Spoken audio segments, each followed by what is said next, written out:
Gold trusted gold buyers. మీరు తాకట్టు పెట్టిన బంగారాన్ని విడిపించి ఈ రోజు ఉన్న మార్కెట్ ధరకు కొనబడును.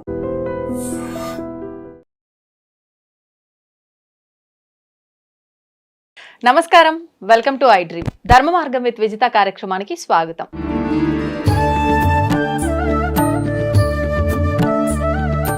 ప్రస్తుతం మనతో పాటు ఉన్నారు వేద పండితులు పవన్ కుమార్ శర్మ గారు. ఇప్పుడు వారితో మాట్లాడి మరిన్ని విషయాలు తెలుసుకుందాం. నమస్కారం అండి. నమస్తే. మామూలుగా మనం మాట్లాడుకుంటూ ఉంటాం ప్రతిదీ కూడా రుణం రుణం రుణం అని చెప్పి. అంటే రుణం అనగానే చాలా మంది ఒక అప్పు విషయంగా, డబ్బుల అంటే ధనానికి సంబంధించిన విషయం మాత్రమే రుణంగా భావిస్తారు. కానీ రుణంలో కూడా చాలా రకాల రుణాలు ఉంటాయి. అంటే ఫర్ ఎగ్జాంపుల్కి మనం ఒకరి దగ్గర ఏదైనా తీసుకున్నాము అని అంటే ఖచ్చితంగా వాళ్ళకి మనం రుణపడిపోతుంటాం అంటారు. నిజంగా ఇలా రుణంలో ఎన్ని రకాల రుణాలు ఉన్నాయి? ఆ రుణాన్ని మనం తీర్చుకోకపోతే ఖచ్చితంగా మరొక జన్మలో మళ్ళీ వాళ్లకు సంబంధించిన వాళ్ళుగా వచ్చి అది తీర్చుకోవాల్సి వస్తుంది అంటారు. ఇది ఒక మూఢనమ్మకమా, వాస్తవమా? అలాంటి విషయాలన్నీ కూడా తెలియజేయండి. తప్పకుండా. మంచి విషయం. ధర్మం అనేటటువంటి విషయంలో మనకి మొట్టమొదట ఏర్పడేటటువంటిది మనుష్యుడి జన్మకి మొట్టమొదట 3 రుణాలు పుట్టంగానే ఏర్పడుతున్నాయి అని మనకి ధర్మశాస్త్రం చెప్తున్నది. జన్మ తీసుకోగానే 3 రుణాలు ఉన్నాయి. ఏంటండి? అందులో ఒకటి దేవ రుణం అనేటటువంటిది, తర్వాత పితృ రుణం అనేటటువంటిది, అలాగే మనుష్య రుణం. ఈ దీంట్లోకి మనం ఎందుకు వచ్చాము అనేటటువంటి దాన్ని కూడా మనం తెలుసుకొని ఈ జన్మకి సంబంధించినటువంటిది తీర్చుకొని వెళ్ళాలి. మన సనాతన ధర్మం మనకి ఎప్పుడు అదే మాట చెప్తూ ఉంటుంది, నువ్వు ఎందుకు వచ్చావో తెలుసుకో అనేటటువంటి మాట చెప్తూ ఉంటుంది. అట్లాగే పితృ రుణం అంటే మనందరికీ తెలిసిందే. మనల్ని కన్నటువంటి తల్లిదండ్రులకి తల్లికి రుణాన్ని మన జన్మ మొత్తంలో మనం ఎప్పుడు తీర్చలేంట, కానీ తండ్రి రుణం తీర్చుకునే అవకాశం ఉందిట.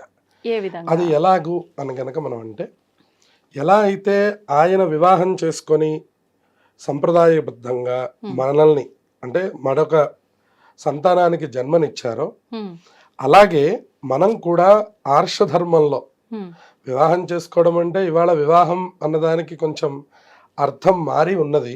అలా కాకుండా సంప్రదాయబద్ధమైనటువంటి వివాహం చేసుకొని చక్కగా భార్యతో ఒక సంతానాన్ని కనుక కన్నట్లయితే మన తండ్రి గారి రుణాన్ని మనం తీర్చుకున్న వాళ్ళం అవుతాము. అంటే వారసుని కనడం ద్వారా తీరడం ద్వారా అవుతుంది. పుత్రో రుణాత్ విముచ్యేత పుత్రస్య ముఖ దర్శనాత్ అని ఉన్నది ధర్మశాస్త్రంలో. తండ్రి గారి రుణం ఎలా తీరిపోతుంది అని అంటే పుత్రుడి యొక్క ముఖ దర్శనం అవ్వడం వల్ల తీరిపోతుంది అని మనకి చెప్తున్నారు. ఇక దేవ రుణం అని మనం ప్రస్తావించాం. ఇప్పుడు పుత్రుడి యొక్క ముఖ దర్శనం అన్నారు కదా, అంటే ఇప్పుడు మీరున్నారు, మీ నాన్నగారు మీ సంతానం యొక్క ముఖం చూసిన మరుక్షణమా, లేదంటే మీరు మీ సంతానం యొక్క ముఖం చూడడం ద్వారా? ఓకే అండి. అలా అంటే ప్రతి వాళ్ళు కూడా, అందుకనే ఇది వరకు వంశక్రమము, మగపిల్లవాడు అనే తాపత్రయం ఎందుకు పడుతూ ఉండేవారు అని అంటే కనుక ఈ రుణములు తీర్చుకోవడానికి అని అర్థం అన్నమాట. వంశం నిలబెట్టడానికి అనేటటువంటిది ఒక మాట అయితే, ఈ రుణములు కూడా తీరిపోతూ ఉంటాయి, లేదంటే ఈ రుణం అలాగే ఉండిపోతుంది, పితృ రుణం. ఇప్పుడు ఇది ఒక మగవారి విషయంలోనేనా, ఆడవారికి కూడా సంతానం కలిగిన వెంటనే తండ్రి రుణం తీర్చుకునే అవకాశం ఉంటుంది? అది వారసుల కిందకి రారు కదా, ఆడవారికి రారు కాబట్టి ఇది మగపిల్లవారి యొక్క దృష్టిలో మనకి ఎక్కువగా వస్తూ ఉంటుంది. ఓకే. ఇక మూడవది దేవ రుణం అని మనం మాట్లాడుకున్నప్పుడు, దేవతల యొక్క రుణాన్ని ఎలా తీర్చుకోవాలి అంటే, మనుష్య ఉపాధిని మనకి ఇంత వైభవంగా భగవంతుడు నిర్మాణం చేశాడు. ఎందుకంటే మనకి సరిగ్గా చెవులు, ముక్కు కరెక్ట్గా ఎక్కడొక్కడ ఎట్లా అందంగా సెట్ అవ్వాలనేటటువంటివన్నీ కూడా ఆ పరమాత్మ నిర్ణయించి మనల్ని పంపించాడు. ఉదాహరణకి ఒక్కటి ఉండాల్సిన చోట ఒకటి ఉందనుకోండి, దాన్ని మనం కురూపి అని పిలుస్తాం, వాడిని మనం చూడలేం. ఉదాహరణ కన్ను కొంచెం కిందకి దిగింది అనుకోండి, మనం చూడలేం. అలాగే పన్ను కొంచెం కిందకి దిగింది అనుకోండి, అది కూడా చూడలేం మనం. అందువలన ఆ నిర్మాణం అంత గొప్పగా చేసి పంపించినటువంటి యొక్క దేవతల యొక్క రుణాన్ని తీర్చుకోవాల్సిన అవసరం ఈ మనుష్యుడి మీద ఉంది. మరి దేవతా రుణం ఏ విధంగా తీర్చుకోవచ్చు అంటారండి? దేవతా రుణం తీర్చుకునే సందర్భాలు కూడా మనకి భగవంతుడు చాలా సార్లు ఇస్తాడు, కానీ మనం అది తెలుసుకోవడం మన వల్ల కాదు. ఎందువలన అంటే, ఉదాహరణకి మనం ఒక సంపాదన అనేటటువంటి మార్గంలోకి వచ్చిన దగ్గర నుంచి మళ్ళీ మన రిటైర్మెంట్ వరకు మనకి భగవంతుడు అవకాశాన్ని ఇస్తూ ఉంటాడు. ఉదాహరణకి డబ్బు సంపాదించినప్పుడు మనం ఏం చేస్తాము అనేటువంటి బుద్ధిని పరమాత్మ మనకే వదిలిపెట్టాడు. ఉదాహరణకు మనం భగవంతుడి యొక్క సేవ చెయ్యవచ్చు, చెయ్యకపోవచ్చు కూడా. అవును. దానివల్ల భగవంతుడికి ప్రత్యేకంగా కోపం రావడం అనేటటువంటిది ఎప్పుడు కలగదు. కానీ బుద్ధిపూర్వకంగా మనం తెలుసుకొని ఇంత ఉపాధి ఇచ్చింది పరమాత్మనే, కాబట్టి మనకి ఇంత ద్రవ్యం మనకు వస్తున్నది కాబట్టి కొంత ద్రవ్యమైనా భగవంతుడు అన్న శబ్దానికి రకరకాలైనటువంటి అర్థములు ఉన్నాయి. దాన్ని మనం స్పిరిచువల్గా తీసుకోవచ్చు, అలాగే మనం సోషల్గా కూడా తీసుకోవచ్చు. మనం దీనంగా ఉన్నటువంటి వాళ్ళ యొక్క సేవ చేసినా కూడా అది యజ్ఞ ఫలం వస్తుంది అని ఉన్నది మనకి, యజ్ఞం చేసినంత ఫలం. ఉదాహరణకి ఒక రోడ్డు పక్కన ఉన్నటువంటి వాడు బాగా ఆకలిగా ఉన్నప్పుడు వాడికి తీసుకువెళ్ళి ఆహారం అందించాం అనుకోండి, ఆ రోజు మీరు ఒక హోమం చేసినటువంటి ఫలం మీ ఖాతాలో వేస్తారు. అలాగే బాగా చలికాలంలో ఉన్నటువంటి సందర్భంలో పాపం రోడ్డు పక్కన అలా ఉన్నటువంటి అంటే నీడ లేనటువంటి వాళ్ళకి ఏదైనా ఒక నీడని ఒక రగ్గు ఏర్పాటు చేయడం, ఎండాకాలం అయితే ఒక గొడుగు ఏర్పాటు చేయడం, వాళ్ళకి ఒక మంచినీళ్ళ బాటిల్ ఏర్పాటు చేయడం, మీరు ఒకసారి కొనిస్తే తర్వాత వాళ్ళు ఎక్కడైనా పట్టుకునేందుకు అవకాశం ఉంటుంది. ఇటువంటి రూపంలో గనక మీరు ఏ పని చేసినా కూడా దాన్ని భగవంతుడు గుర్తిస్తాడు. అందువలన ఈ దేవతా రుణాన్ని తీర్చుకునేటటువంటి అవకాశం ఉంటుందని చెప్పారు. ఈ విధంగా రుణములు అనేటటువంటి దానికి అర్థం. ఇక తర్వాత మనం మన యొక్క సంతానం విషయంలో, ఆఖరికి మనం మన ఇంట్లో పెంచుకునేటటువంటి జంతువుల విషయంలో కూడా శాస్త్రం రుణం అనే మాట్లాడింది. ఎందుకనంటే మనకి చాలా గొప్పదైనటువంటి శ్లోకం ఉంది. ఏంటండి? మనకి స్త్రీ, అలాగే గృహము, అలాగే పశువులు, ఇవన్నీ కూడా రుణముల వల్ల మాత్రమే ఏర్పడతాయి. రుణములు పూర్తయిపోగానే వాటంతటవే తెగిపోతాయి అని చెప్పని స్త్రీ, గృహము, పశువులు మనకి ఈ మూడు కూడా రుణము ఉంటేనే మనతో ఏర్పడతాయి. ఇప్పుడు చాలా మందికి వివాహాలు కాలేదు అని మనం అనుకుంటున్నాం అనుకోండి ఉదాహరణకి, ఇంకా వాళ్ళకి ఏ రకమైనటువంటి బంధము లేదు, ఏ రకమైనటువంటి యొక్క ఇది కూడా లేదు, వాళ్ళకి ప్రత్యేకమైనటువంటి రుణం ఏమీ లేదు వాళ్ళకి భూమి మీద. అలాగే వాళ్ళకి ఏదైనా రుణం ఉందనుకోండి, తప్పకుండా ఆ బంధంలోకి ప్రవేశిస్తాము, దానికి తగినటువంటి యొక్క సేవను కూడా మనం చేస్తాం. అంటే ఒక జీవితం ప్రారంభం అవ్వాలంటే ఖచ్చితంగా స్త్రీకి సంబంధించిన బంధం ఆ మగవారికి ఉండాలి, ఉంటేనే వివాహం అవుతుంది, ఆ తర్వాత సంతానము, ఈ బంధాలు ఇవన్నీ కూడా ఏర్పడతాయి. ఓకే. అందువలనే రామదాసు గారు మనకి చిలుకని లోపల పెట్టి ఆ తదుపరి నుంచి కూడా ఆ బంధనంలోకి ప్రవేశించారు అని అంటారు. మనకు అక్కడ ఒక అద్భుతమైనటువంటి శ్లోకాన్ని చెప్పారు. రుణక్షయే క్షయం వ్యాపి కాతత్ర పరివేదన. మనకి ఆ రుణం అనేటటువంటిది అయిపోగానే ఎటు వాళ్ళకి వెళ్ళిపోతారు. ఉదాహరణకి కొడుకు కూడా మీరు చూడండి, ఇవాళ అనాథాశ్రమాలు ఏర్పడ్డాయన్నా, అలాగే భార్యాభర్తలు వాళ్ళ యొక్క స్థితిని విడిచి వెళ్ళిపోతున్నారు అన్నా కూడా ఆ రుణము అంతవరకే ఉన్నది. ఆ తర్వాత వాళ్ళ మీద వీళ్ళకి అభిప్రాయం ఉన్నా కూడా వాళ్ళు ఒక చోట ఉండలేరు. వాళ్ళు ఎందువలన రుణం అనేటటువంటిది అయిపోయింది. అది అయిపోయిన తర్వాత వాళ్ళిద్దరు కూడా ఒక చోట ఉండలేరు. అది తల్లి కొడుకు, తండ్రి కొడుకు, భార్యాభర్త, ఆఖరికి మనం పెంచుకునేటటువంటి మన జంతువు, మనం కట్టుకున్నటువంటి ఎంతో ముద్దుగా కట్టుకున్నటువంటి మన ఇల్లు తో సహా మనం అక్కడ ఉండలేము అని చెప్తున్నారు. అయితే ఒక చిన్న డౌట్, అంటే మరి ఇది ఎలా తీసుకుంటారో మన ప్రేక్షకులు కానీ నాకు అడగాలనిపిస్తుంది. ఇప్పుడు భార్యాభర్తలు కలిసి ఉండలేకపోవడము అనంటే, విడిపోతున్నారు అనంటే అది ఒక రకంగా వాళ్ళకు రుణం అక్కడితో తీరిపోయింది అని, అంటే ఒక రకంగా చూస్తే అది ధర్మ ప్రకారంగా కరెక్ట్, అంతే కదండి? అంటే రుణం ఆ విధంగా చూసుకుంటే. కానీ ఆ విడాకులు ఇదంతా కూడా తీసుకోవడము, విడిపోవడం, ఇదంతా మళ్ళీ ధర్మానికి విరుద్ధము. పురాతన కాలం నుంచి కూడా ఎవ్వరు విడిపోయింది లేదు, ఇప్పుడు ఏంటో అంటే ఈ కలికాలంలో ఇలా అయిపోయింది అని చెప్పి అదొక అంటే ఏమంటారు, ఒక దారుణంలా, ధర్మానికి విరుద్ధంగా చూస్తాము. చూడటం కాదు, వాస్తవంగానే భావిస్తాము. మరి ఇప్పుడు దీన్ని ఇది వాస్తవం అనుకోవాలా, ఇది వాస్తవం అనుకోవాలా, ఎలా తీసుకోవాలి మనం? అంటే మీరు ఇక్కడ ఇంకొక విషయాన్ని బాగా సూక్ష్మంగా గమనించాల్సిన విషయం. ఇప్పుడు విడాకులు తీసుకోవడం అనేటటువంటి దాన్ని మన సనాతన ధర్మం అనేటటువంటిది అంగీకరించడం లేదు. అవును.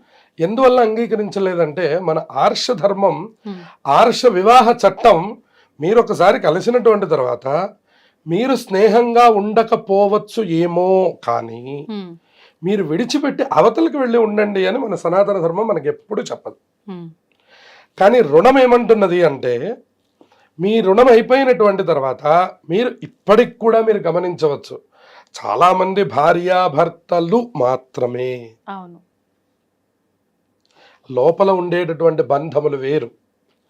ఈవిడితో ఆయనకేమీ సంబంధం లేదు, ఆవిడతో ఈయనకేమీ సంబంధం లేదు, వాళ్ళిద్దరూ ఒక గూట్లో ఉన్నారు.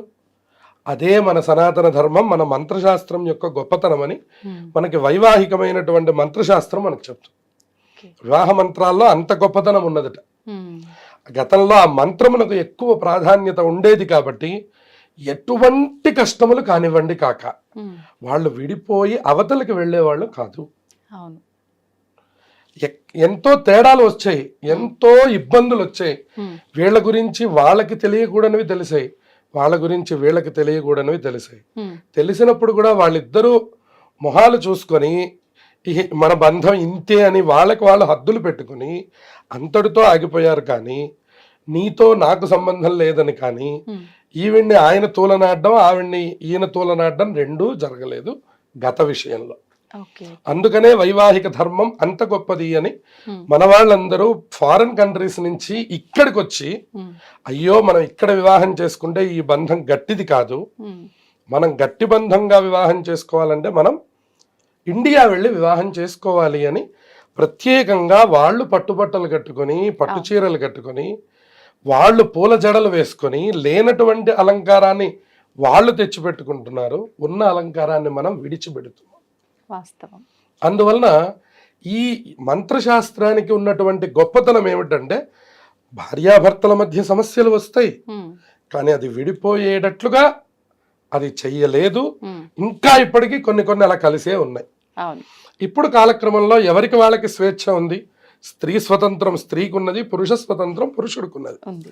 కాబట్టి అటువంటి సందర్భాల్లో వాళ్ళు తీసుకునే నిర్ణయాల మీద ఉమ్, వాళ్ళ జీవితం ఆధారపడి ఉంటుందే తప్ప ఉమ్, సనాతన ధర్మం మాత్రం ఎప్పుడు మీరు విడిపోయి బతకండి అనేటువంటి మాట ఎప్పుడు సనాతన ధర్మం చెప్పదు. చెప్పదు. కాకపోతే రుణం అక్కడ వరకు ఉన్నది అనేటటువంటి విషయం తెలుస్తూ ఉంటుంది మనకి. ఉమ్, ఎలా తెలుస్తుంది అంటే, వాడి జీవితంలో భార్య యొక్క పాత్ర ఇంతవరకే ఉన్నది.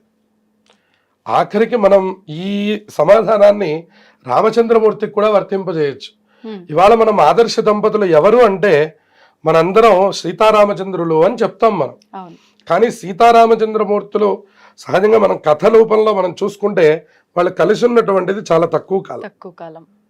కానీ వాళ్ళ ఒకళ్ళ మనస్సులో ఒకళ్ళు ఉన్నటువంటిది ఎక్కువ కాలం. ఉమ్, అందువలనే సనాతన ధర్మం దాంపత్యం అంటే పార్వతీ పరమేశ్వరుల గురించి మాట్లాడతారు, ఉమ్, రెండవది సీతారామచంద్రుల గురించి మాట్లాడతారు. అవునండి. అందుకని దాంపత్యం యొక్క గొప్పతనాన్ని అలా చెప్పారు. ఉమ్, ఇక్కడ పుత్రుల యొక్క విషయానికి వచ్చేసరికి ఈ పుత్రులందరూ కూడా ఆయా రుణముల్ని బట్టే ఉంటారు. ఉమ్, ఒక్కొక్క పుత్రుడిని మీరు చూడండి, ఎంతో సేవ చేస్తూ ఉంటాడు తండ్రికి. ఇంకొక పుత్రుడిని చూడండి, ఈ తండ్రి గారే ఆ పుత్రుడికి విపరీతమైన సేవ చేస్తూ ఉంటాడు. అవును. అందుకని దాసపుత్రుడు, శత్రుపుత్రుడు, ఉమ్, రుణపుత్రుడు, ఇలా రకరకములుగా ఉన్నటువంటి యొక్క పుత్ర సంతానంలో వీళ్ళు కూడా రుణపుత్రుడై పుడతాడట. ఉమ్, అప్పుడు వారు ఏం చేస్తాడంటే, పాప ఆయనేం మంచి బట్ట కట్టుకోడు జీవితంలో, ఆయన కొన్ని కోట్లకి అధిపతి, ఆ, కానీ వాళ్ళ అబ్బాయి కోసం సమస్త పనులు చేస్తూ ఉంటాడు. ఉమ్, దాన్ని రుణపుత్రత్వం అంటారు. అలాగే దాసపుత్రం అంటారు అనమాట. గత జన్మలో ఆయనకి ఈయనకి ఆయనో ఏదో సేవ చేస్తూ తగినటువంటి సేవ పూర్తి కాకుండా వెళ్ళిపోయినటువంటి తర్వాత ఆ రుణం మిగిలిపోతే మళ్ళీ పుత్రుడిగా జన్మించి ఈయన ఆయనకి సేవ అన్నా చేయాలి, ఆయన ఈయనకన్నా సేవ చేయాలి. ఓకే. అలా మనకి రుణములుగా ఏర్పడతాయి కొన్ని బంధములు. ఉమ్, ఆ రుణములు తీరిపోగానే ఆ రుణములు వాటంతటవే వెళ్ళిపోతూ ఉంటాయి. అందుకనే రుణక్షయే క్షయం వ్యాపి కాతత్ర పరివేదన. మనకి పరివేదన చెందవలసిన అవసరం ఏముంది? ఓహో ఇది ఇంతవరకు రుణం కదా, ఆ రుణం అయిపోగానే అంతటి వాళ్ళు వెళ్ళిపోయారు. ఉమ్, ఆ విషయం మనందరికీ కూడా వర్తిస్తుంది. ఉదాహరణకి మన తల్లిదండ్రులు మనతో చాలా బాగుంటారు, మనం అనుకుంటాం మా తల్లి మా తండ్రి నాతో జీవితాంతం ఉండాలి, కానీ సాధ్యమవుతుంది? అవును. అవకాశం లేదు. నా భార్య నన్ను ఎంతో బాగా చూసుకుంటుంది కాబట్టి నేను నా భార్యతో జీవితాంతం గడపాలి. సాధ్యమవుతుందా? అవకాశం లేదు. నా పిల్లవాడంటే నాకు పంచప్రాణాలు, ఆ పిల్లవాడితో నేను ఎప్పుడూ ఉండాలి. సాధ్యమవుతుందా? సాధ్యం కాదు. ఈ ఇల్లు నేను కట్టుకున్నది, నేను ఇక్కడే ఉండాలి. సాధ్యం కాదు. మనకి బదిలీ అన్నా రావచ్చు, ఉదాహరణకి ఆ ఇంట్లో ఉంటే ఏదో కొన్ని అనారోగ్యములు రావచ్చు, కారణములు ఏవైనా అక్కడి నుంచి లేచి వెళ్ళవలసిన పరిస్థితి వస్తుంది. అది మన పేరునే ఉంటుంది కానీ మన అనుభవంలోకి మనకి రాదు. దాన్నే మనం రుణం అనే పేరుతో పిలుస్తాం. ఇప్పుడు మీరు చెప్పినట్టుగా చూస్తే చాలా రకాల రుణాల గురించి మాట్లాడుకున్నాం. డబ్బుకు సంబంధించి కూడా రుణం అంటుంటాం కదా, దానికి దీనికి కూడా సంబంధం ఉంటుందా? డబ్బు దగ్గర నుంచే అసలు మొదలవుతుంది మనకి. ఈ రుణము గనక ఎవరి దగ్గరైనా మనం చేసి, ఉదాహరణకి ఆ రుణము ద్వారా మనం గనక అది తీర్చకుండా గనక ఈ జీవి వెళ్ళిపోయాడు అంటే, ఇందాక నేను మీకు చెప్పినట్లుగా వాడి ఇంట్లో జంతువుగా అన్నా జన్మించవలసి వస్తుంది, వాడి ఇంట్లో ఒక చాకలిగా అన్నా ఉండవలసి వస్తుంది, వాడింట్లో ఏదో ఒక రూపంలో మళ్ళీ వాడి సేవ చేసుకునేటటువంటి విభాగంలో వీడు మళ్ళీ జన్మిస్తాడు. ఉదాహరణకి చూడండి, ఒకళ్ళొక పెద్దవాళ్ళ ఇళ్లలో మనం గమనిస్తే మీకు అద్భుతమైనటువంటి పనివాడు దొరికాడు అని అంటారు, లేదా అసలు ఆ పిల్లవాడే పనివాడు అవుతాడు. నాన్నగారు బయటికి వెళుతున్నారు అంటే చెప్పులు తీసుకొచ్చి ముందు పెడతాడు. అది సనాతన ధర్మంలో అత్యంత గౌరవం. కానీ ఆ పని చేయాల్సిన అవసరం కొడుక్కే ఉందా అనే ప్రశ్న కలుగుతూ ఉంటుంది. కానీ వాడెవరు? దాసపుత్రుడు అంటాం, ఇందాక మనం చెప్పుకున్నాం. ఈ రుణము వల్ల ఇటువంటి జన్మలు ఎన్నో వస్తాయట. ఒక్కొక్కడు వారి ఇంట్లో కుక్క జన్మ వస్తుందట. వాడి ఇంట్లో వాడు కొడతాడు, వాడి మూడ్ స్వింగ్స్ అన్ని దాని మీద చూపిస్తాడు. దాన్ని అనుభవించాలి వాడు. మళ్ళీ ప్రేమ అనుభవించాలి, కోపము అనుభవించాలి, చిరాకు అనుభవించాలి, విసుగు అనుభవించాలి, శిక్ష కూడా అనుభవించాలి. అంటే ఎప్పటికప్పుడు అనుభవించడానికి లేదా? ఇప్పుడు ఈ జన్మలో నేను ఒక కర్మ చేశాను, ఒకరి దగ్గర అప్పు తీసుకోవడమో నేను ఇవ్వడమో చేశాను, అది నేను తీర్చలేదు, మరి దీనికి సంబంధించిన కర్మని, ఆ రుణాన్ని నేను ఈ జన్మలో తీసుకోలేనా, మళ్ళీ జన్మకే తీర్చుకోవాలా?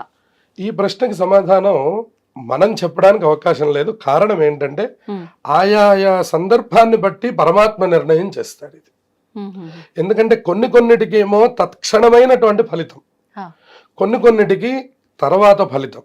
అంటే ఎటువంటి వాటికి తక్షణం వస్తుంది? తక్షణం అన్నదానికి అర్థం, ఉదాహరణకి మనం ఇప్పుడు ఈ పితృ రుణం అనేటటువంటిది అనుకోండి. ఉదాహరణకి ఇప్పుడు ఈ పితృ రుణం అనేటటువంటి దానికి ఈ జన్మంతా మనకి ఒకటే రుణం.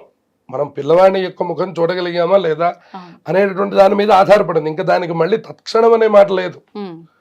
అట్లాగే ఇప్పుడు డబ్బు రుణం తీసుకున్నాం అనుకోండి, డబ్బు రుణం ఈ జన్మలోనే తీర్చాలి. అది మనం ఇప్పుడు తీర్చేసేసి దాన్ని మనం పూర్తి చేసేసుకోవచ్చు. అది మనం చేయలేమా? చెయ్యొచ్చు. ఒకవేళ ఇన్ కేస్ చెయ్యని పక్షంలో ఆ రుణం ఉండిపోతుంది కదా, ఆ రుణాన్ని ఈ జన్మలో మనం అది తీసేసుకోవాలి అని అంటే, ఇన్ కేస్ అన్నప్పుడు ఏమర్థమైంది? మనం వెళ్ళిపోయామని అర్థమైంది, అంతే కదా. ఇన్ కేస్ అంటే ఇక మనం వెళ్ళిపోయాక మనం ఏం చేయలేం కదా, కానీ మనం ఉన్నప్పుడు. అందుకనే గతం వాళ్ళు కూడా రుణగ్రస్తుని అయిపోయాను అని వాళ్ళు ప్రత్యేకంగా బాధపడుతూ ఉండేవారు. ఇవాళ మనం కోరే రుణం తెచ్చుకుంటున్నాం. ఇవాళ మనం ఒక కుర్చీ కొనాలంటే ఈఎంఐలో కొంటాం, అది కూడా రుణమే. అందువల్ల ప్రతిదీ రుణంతోనే మనం తెచ్చుకుంటున్నాం, రుణముతోనే మనం అనుభవిస్తున్నాం. దీని మధ్యలో ఏదైనా జరిగిందంటే ఈ పరమాత్మ దయ, మనం అలా రుణగ్రస్తులమై ఉండవలసిందే.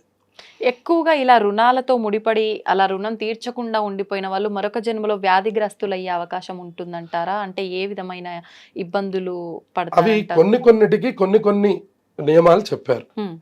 ఎవరైతే పీడా సంబంధమైనటువంటిది, అంటే ఇప్పుడు బాకీ తీర్చవలసి, బాకీ మన దగ్గర ఉండి, ద్రవ్యం ఉండి కూడా, ఉదాహరణకి మనం వాళ్ళకి డబ్బులు తీర్చరు. ఈయన 1 లక్ష రూపాయలు వారి దగ్గర తీసుకున్నారు, ఆ 1 లక్ష రూపాయలు ఈయన దగ్గర ఉన్నాయి, కానీ ఎందుకు ఇవ్వాలి అనే నిర్లక్ష్యం చేత వీళ్ళు తీసుకోరు. దాని ద్వారా వాళ్ళకి కొన్ని వ్యాధులు సంక్రమిస్తాయి. ఉదాహరణకి పక్షవాతం అనే వ్యాధి సంభవిస్తుందట. మళ్ళీ అక్కడే దేకవలసినటువంటి పరిస్థితి ఏర్పడుతుందట, అక్కడ నడవలేడుట. అట్లాగే దేవతా సంబంధంగా మనం మొక్కులు అంటాం మనం, అది కూడా రుణమే అని చెప్పాలి. ఉదాహరణకి తిరుమలలో ఎవరో స్వామి దగ్గర మొక్కుకుంటారు, ఇది మనకి కనపడినా కనపడకపోయినా కమర్షియల్ అనుకున్నా కూడా స్వామి దగ్గర ఒక మాట ఇచ్చాము అంటే అది నెరవేర్చి తీరాలి. అదే తిరుమల క్షేత్రం. ఉదాహరణకి తలనీలాలు సమర్పిస్తాం అనుకున్నాం అనుకోండి, ఓ 12 ఏళ్ళు అయింది, ఇప్పుడేంది ఇస్తానులే అని పోస్ట్ పోన్ చేసేసి 12 ఏళ్ల తర్వాత వెళ్తాం మనం. ఒక ఆయన అడిగారు, ఓహో అందుకనే నాకు బట్టతలు వచ్చిందేమో అని అనుకున్నాడు. ఉమ్, అంటే 12 సంవత్సరాల తర్వాత ఇద్దామంటే ఏం లేదు అక్కడ. ఉమ్, అందువలన ఈ జన్మలో ఈ సమయంలో మనం మొక్కుకున్నటువంటి మొక్కు ఏదైతే ఉందో అది మొక్కు కానివ్వండి, రుణము కానివ్వండి, ఏదైనా కానివ్వండి, ఉమ్, అది ఆ క్షణంలో పూర్తయ్యేటటువంటి మార్గాన్ని చూడాలి. ఓకే. తత్ఫలాన్ని లేదంటే మనం తదుపరి సందర్భాల్లో అనుభవిస్తాం. ఉదాహరణకి వృద్ధాప్యంలో అనుభవిస్తాం. ఉమ్, ఇప్పుడు మనం యవ్వనంలో మనం కొన్ని ప్రతిజ్ఞలు చేస్తాం. అవును. మాకు మగపిల్లవాడు పుడితే నేను కొండ మీదకి నడుచుకుంటూ వస్తానంటాడు ఒక ఆయన. ఉమ్, ఉమ్, భగవంతుడి యొక్క అనుగ్రహంతో స్వామికి జన్మించాడు. ఉమ్, జన్మించిన ఆనందంలో ఈయన మర్చిపోయినాడు. వాళ్ళకి ఈ జన్మించడానికి ఈ మొక్కుకి ఒక 3 సంవత్సరాల గ్యాప్ ఉంది. Okay, okay. ఆ గ్యాప్లో కొన్ని సందర్భాల్లో గుర్తొచ్చినప్పటికి కూడా మర్చిపోయినాడు. మర్చిపోయేసరికి ఏమైపోయిందంటే ఈ మొక్కు ఈ రుణము అలాగే ఉండిపోయింది. ఉమ్, తర్వాత ఎప్పుడు గుర్తొచ్చింది ఇది మళ్ళీ అంటే ఆ పిల్లవాడికి ఎప్పుడో తగలరాని చోట్ల దెబ్బలు తగిలిన తర్వాత ఉమ్, అయ్యో వీడికి ఎందుకు ఇట్లా అయిపోయిందన్న తర్వాత అప్పుడు వాడి 12 సంవత్సరముల తర్వాత ఆయన జ్ఞాపకం వచ్చింది. ఉమ్, ఓహో వీడికి నేను పుట్టినప్పుడే తిరుమల నేను వాడిని ఎత్తుకొని నడుచుకొని వచ్చి స్వామిని దర్శనం చేసుకుంటాను, నేను నా కొడుకు తలనీలాలు ఇక్కడ ఇస్తాం. సమర్పిస్తాము అని మనం ముఖ్యం. ఆ ఆనందంలో చెప్పేస్తూ ఉంటాం మనం. కానీ అది మనకి తర్వాత గుర్తుండదు. ఉమ్, ఆ గుర్తుండకపోవడం వల్ల మనకి జరిగేటటువంటి అపరాధములు కూడా మనల్ని కొన్ని సందర్భాల్లో ఇక్కడే పీడించేస్తాయి. ఓకే. ఇవి మళ్ళీ వచ్చే జన్మకి ఏమీ రావు. ఉమ్. అయితే ఇంకొక చిన్న డౌట్ అండి. ఇప్పుడు ఒక కుటుంబంగా వ్యవస్థ ఉన్నప్పుడు ఒక్కరు వ్యక్తిగతంగా కొన్ని డెసిషన్స్ తీసుకోరు, అంతా ఉమ్మడిగా కలిపి తీసుకుంటారు. అటువంటప్పుడు అది ఏదైనా చేసిన కర్మను బట్టి ఆ రుణం తీర్చుకోలేకపోతే ఆ నలుగురు ఉన్న కుటుంబం అనుకోండి, నలుగురు అనుభవించాల్సిందేనా? అది ఏ రకంగా రుణం ఉండిపోతుందంటారు? అది మనం ఇప్పుడు మీరు అన్నటువంటి అభిప్రాయం ఏమిటంటే ఆయా సందర్భాన్ని బట్టి మనం చెప్పాలి. ఉమ్, ఉదాహరణకి నలుగురు కలిసి చేసేది ఏముంటుంది అంటే మళ్ళీ మనం అనుకున్నట్టు ఈ దైవదా రుణాలు మొక్కుబడుల దగ్గరికి మళ్ళీ రావచ్చు, అవును. శుభకార్యాలు లాంటివి, శుభకార్యాలకు దేవతలకు రావచ్చు, సంబంధించి. లేదంటే ఇంటికి సంబంధించిన రుణాలు, ఉమ్, ఇవన్నీ ఫ్యామిలీ డెసిషన్స్ గా మనం అవును, తీసుకుంటాం. అవును. ఎప్పుడైతే ఇలా తీసుకున్న తర్వాత యజమాని గారు వెళ్ళిపోయినారు. ఉమ్, యజమాని గారు వెళ్ళిపోయినంత మాత్రాన ఆయన ఖాతాలో పాపం ఏమీ వేయరు. ఉమ్, ఉమ్, ఎందుకంటే ఆ మాట చెప్పిన ఇంకా నలుగురు జీవించే ఉన్నారు. ఉన్నారు. అందువలన ఆ దీన్ని ఏదైతే ఉందో ఆ భారాన్ని వీళ్ళ మీద వేస్తాడు. ఉమ్, భార్య తర్వాత పిల్లల తర్వాత మనవాళ్ళ దాకా ఉంటుందట. ఉమ్, ఉమ్, అక్కడ దాకా తీర్చకపోతే ఆ రుణాన్ని అక్కడ అతను శిక్ష అనుభవించాలి, ఇక్కడ ఈ మనవాళ్ళ శిక్ష అనుభవించాలి. ఉమ్, ఈ తాతగారు అక్కడ శిక్ష అనుభవించాలి ఊర్ధ్వలోకాల్లో, ఈ మనవాళ్ళు ఎవరైతే ఉన్నారో భూమి మీద వాళ్ళు శిక్ష అనుభవించాలి. ఉమ్, ఈ మధ్యతరం అంతా తీర్చని కారణం చేత ఉమ్, మధ్యతరం వాళ్ళందరికీ అవకాశం ఉంటుంది. మధ్యతరం వాళ్ళు అవకాశం ఉండి కూడా తీర్చకపోతే నేను చెప్పినట్టు మనం అనుకున్నట్టు వ్యాధిగ్రస్తులు అవుతారు వాళ్ళు. ఓకే. ఈ అవకాశం వాళ్ళు చివరి వరకు ప్రయత్నం చేసి కనుక ఒకవేళ వెళ్ళకపోతే, కనీసం దాన్ని గుర్తు చేసుకోకపోతే ఉమ్, వీళ్ళ మీద ఆ ప్రభావం చెడుగా పడుతుంది. అప్పుడు మన వాళ్ళు అనుకుంటారు నా జాతకం అంతా చాలా బాగుంది, ఉమ్, నాకు ఈ ప్రారంభం ఏంటి, నాకు ఎందుకు డబ్బు నిలబడటం లేదు, నేను ఎందుకు ఇట్లా అనుభవిస్తున్నాను, ఒక ఆయనకు ఉద్యోగం రాదు, ఉమ్, మంచి ఉద్యోగ స్థానంలో మంచి గ్రహములు ఉన్నాయి, ఉమ్, దేనివల్ల ఇట్లా జరుగుతోంది అని జాతకాలు పట్టుకొని పితృదోషాలని అవని ఇవని రకరకాలు తిరిగి వచ్చాం, అయినా మనకి సమాధానం దొరకలేదు. ఇటువంటి సమాధానాలే పూర్వ పుణ్యములు, పూర్వ పాపములు అని మనకి రెండు. ఓకే. అందులో ఈ రుణం అనేటటువంటిది కూడా ఒక పాపము కింద మనకి లెక్క. కాబట్టి ఉమ్, రుణములను ఎప్పటికప్పుడు తీర్చుకోవాలి మనుష్యుడు. ఉమ్, అది ఏ రుణమైనా సరే, ఆర్థికంగా ఇచ్చినటువంటి రుణమైనా, దేవతా సంబంధంగా ఇచ్చినటువంటి మొక్కుబడులైనా, పిల్లలకి చేయవలసినటువంటి సేవాదులైనా, అలాగే వీళ్ళు పిల్లలకి ఇవ్వవలసినటువంటి విధి విధానాలైనా, ఏదైనా మనుష్యుడు తన యొక్క బుద్ధిని సత్ప్రవర్తనలో ఉంచి అప్పటికప్పుడే పూర్తి చేసుకోవాలి తప్ప వీటిని గనక ఎక్కువ కాలం గనక వీటిని క్యారీ చేస్తే ఆ తత్ఫలితాలని మనం తదుపరి జన్మలకు కూడా మోయవలసినటువంటి అవసరం ఉంది అని మనకి సనాతన ధర్మం తెలియజేస్తుంది. అయితే ఇప్పుడు ఈ మధ్య కాలంలో ఒకటి బాగా అంటే ట్రెండ్ అయిపోయింది, ఫ్యాషన్ అని చెప్పాలి. ఏదైనా ఫంక్షన్, శుభకార్యమే కాదు, అంటే మరణానికి సంబంధించిన కార్యక్రమాలు ఏం చేసినా కూడా ఏదో ఒక వస్తువు గిఫ్ట్ గా వచ్చిన వాళ్ళకి ఇవ్వటం అనేది ఒక ఫార్మాలిటీ అయిపోయింది. అంటే అది మనం ఏదో కావాలని అడిగి తీసుకున్నది కాదు, వాళ్ళు అంటే జ్ఞాపకంగా ఇస్తున్నది అది. ఇస్తూ ఉన్నది. అవును. అలా కూడా మనం వాళ్ళకు ఇస్తున్న వాళ్ళకి మనం తీసుకున్న వాళ్ళం రుణపడిపోతామంటారా? అలా ఏం లేదు. ఏముండదు. వాళ్ళు స్వయం ఆనందంగా వాళ్ళు ఇస్తున్నటువంటి దానికి మనకి రుణం అయ్యేటటువంటిది ఏమీ ఉండదు.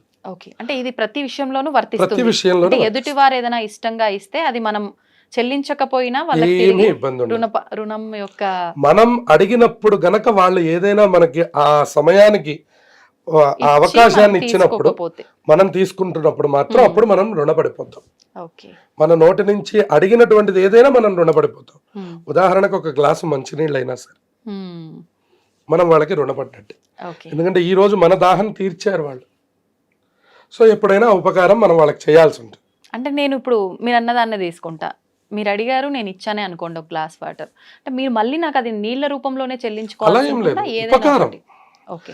ఏదో ఒక ఉపకారం ఏదైనా ఒకటి మీకు ఉపయోగపడేటటువంటి పనిని మేము పూర్తి చేయడం ద్వారా కూడా దాన్ని మనం పూర్తి చేసుకోవాలి. అది నేను అంటే మీరు ఇచ్చిన దానికి నేను మీ విషయంలోనే తీర్చుకోవాలా? ఇందాక మీరు స్టార్టింగ్ లో చెప్పారు అంటే పేదవారికి ఏదైనా చేసి అలా కూడా తీరిపోతుంది అంటే మళ్ళీ మీరు నేను కలిసే అవకాశం లేకపోతే అలా చెయ్యాలి. అలా అంటే ఇది నేను మనసులో చెప్పుకోవాల్సి ఉంటుందా? తప్పకుండా సంకల్పం నేను అలా తన దగ్గర అది తీసుకున్నాను, అది ఇవ్వలేకపోతున్నాను, ఇలా చేస్తున్నాను. అలా చెప్పుకోవాలి.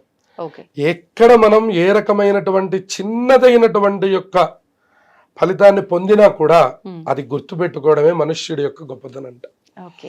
అందుకనే రామచంద్రమూర్తిని రామాయణంలో పొగుడుతారు. ఏ చిన్న ఉపకారం చేసినటువంటి గుహుడికి కూడా ఆలింగనాన్ని ఇచ్చి ఆయన యొక్క కృతజ్ఞతను తెలియజేశాట. గుహుడు యొక్క జాతి ఏమిటి, రామచంద్రమూర్తి యొక్క ఖ్యాతి ఏమిటి, అయినా గుహుడు తను దాటడానికి ఇచ్చినటువంటి యొక్క పడవకి తగినటువంటి కృతజ్ఞతకి ఆ అంతటి మహారాజు గారు ఆ గుహుడు ఒక బోయవాడి యొక్క ఆలింగనాన్ని పొందారట. అది వెంటనే ఇవ్వగలగడం అనేటటువంటిది మనుష్యుడికి మాత్రమే ఉన్న అవకాశం. మళ్ళీ ఇంకా ఏ పిపీలికానికి కూడా ఈ రుణం అనేటటువంటిది రాదు. బాగా గుర్తుపెట్టుకోవాలి. మనం 84 లక్షల జీవరాశులు మనకుంటే ఈ రుణము అనేటటువంటిది ఏర్పడింది ఒక్క మనుష్యుడికే. మళ్ళీ ఇంకొక జాతికి దేనికి కూడా రుణం ఉందండి అని అనడానికి అవకాశం లేదు. ఓకే.